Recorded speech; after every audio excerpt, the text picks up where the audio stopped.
Hey, what's up, you guys? Bloody Jacob here to bring you my review of Season 5 of Orange is the New Black on Netflix. This, of course, was released on Netflix, back in June.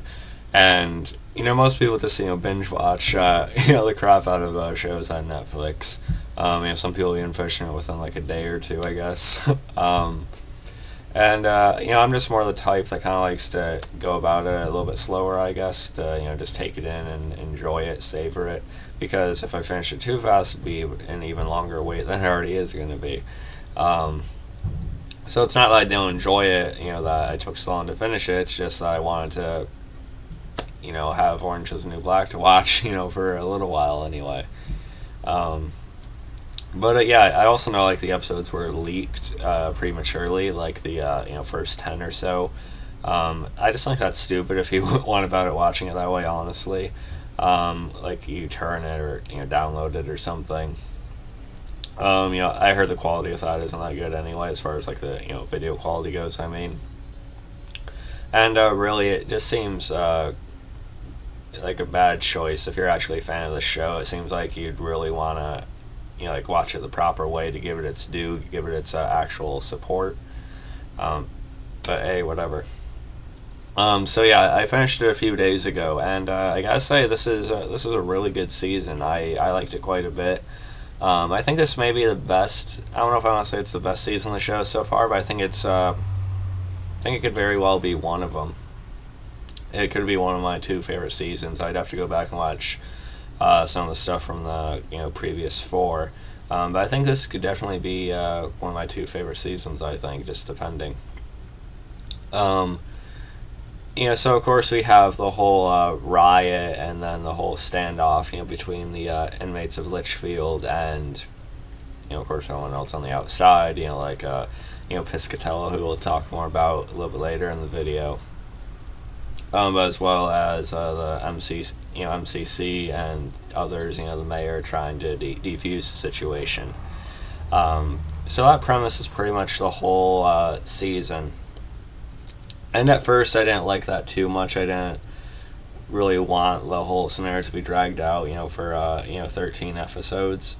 And in a way, I kind of wish it wasn't. I kind of wish we would have had like something else start going on, like, and this like lasted just like a few episodes or something like that. But I think it actually worked out. The more I watched, the more I actually enjoyed the scenario that they were in. It made for definitely a different type of dynamic for all the characters than what we're used to, seeing in a usual season. There wasn't a whole lot of order. There was chaos. They kind of got just to chill back and do whatever they wanted, or it's kind of more about like the anarchy coming up between the inmates, and of course, Tasty trying to take a stand and get justice for Poussey. The cast did a pretty good job this season with that, I think, as far as the immediate aftermath of that goes.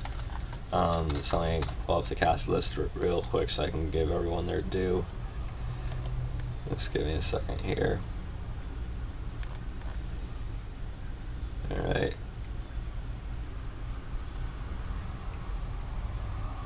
Alright, yeah. Danielle Brooks. Tasty. She did a pretty good job this season. She definitely has a lot of scenes where she's able to sort of, emote and just really show how much pain Tasty's in. And there's a point in the show where, you can tell it becomes less about what Poussey would have actually wanted to happen, and more about, just Tasty's actual, like pain that she's feeling herself, and her just trying to, or just like sort of acting out because of it.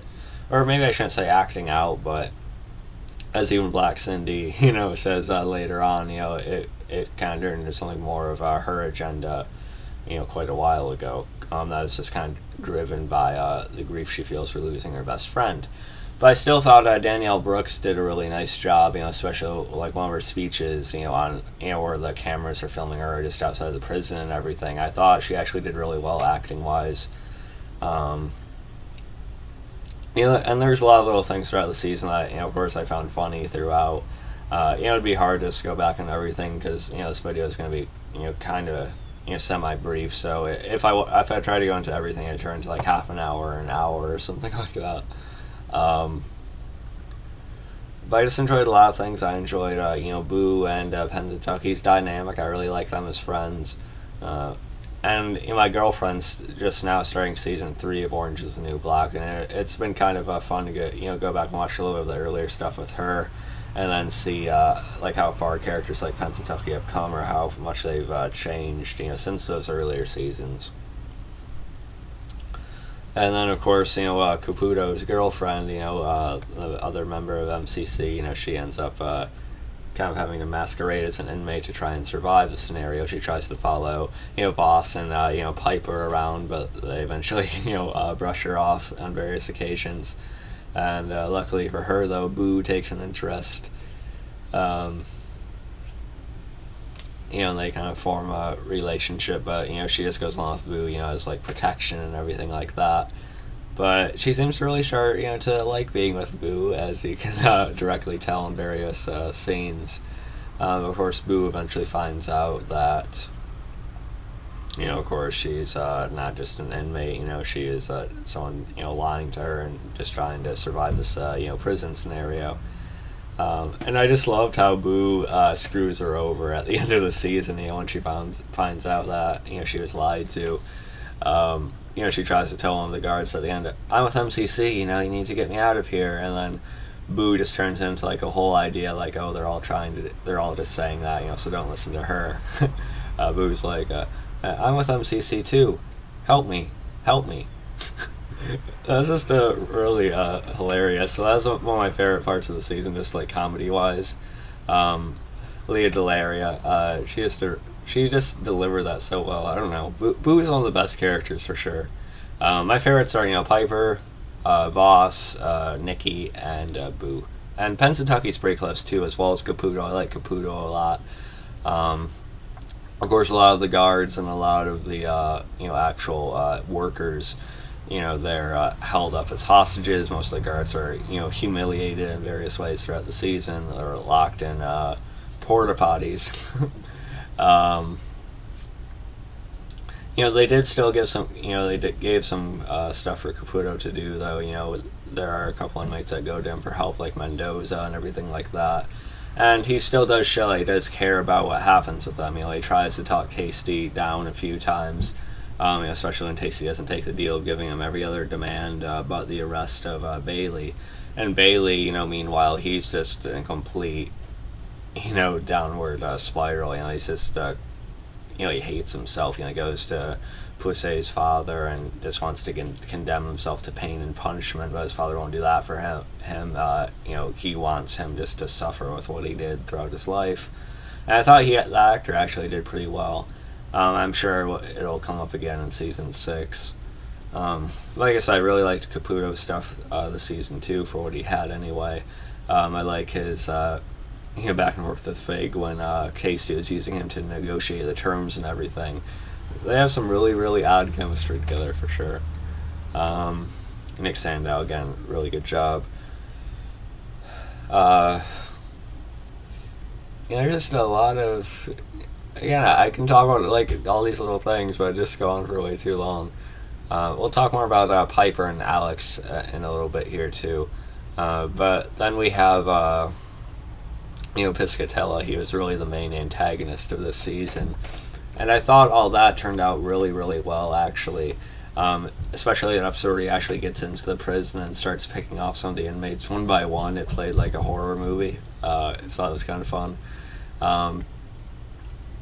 And that's the thing. It was fun to watch that, how they had that scenario play out, and him capturing everyone close to Red and stuff like that. Even Piper and Alex when they're about to have their shower sex together or whatever. But it turned into a really dark scene with what he tries to do with Red in front of Piper, Alex, Nikki, and the others. That was a really dark scenario there. I was surprised with how intense that actually got. And kudos to them for the way they did that, despite it being hard to watch, of course. They really they fleshed out Piscatella really well, because they also had the flashbacks to what made him so damn hard on the inmates and everything like that. Flashback to a prisoner he had cared about when he first started working and everything. what happened to him when the other prisoners discovered, that he was, with Piscatella and everything like that.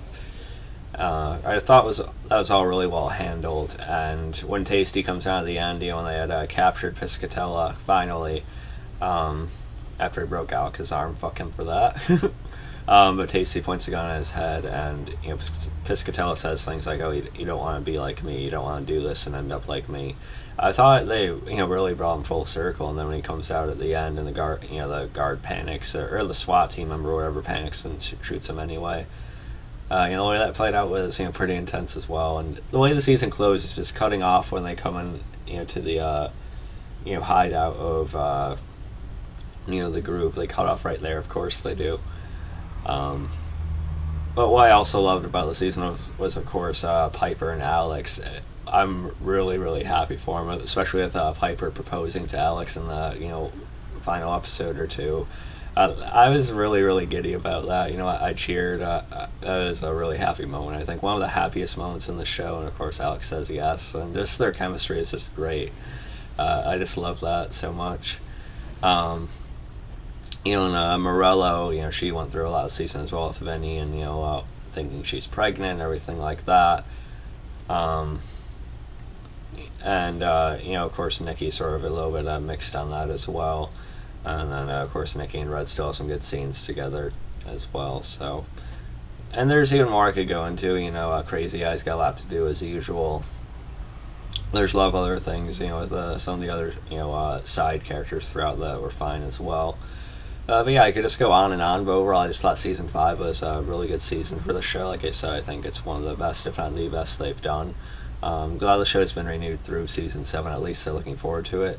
It's gonna bother me not to see more new Orange is the New Black episodes until next year, though. It's a bummer already. But yeah, let me guys thought about season 5 of Orange is the New Black. You can follow me on Facebook, Twitter, subscribe. I'll catch you guys next time. Peace.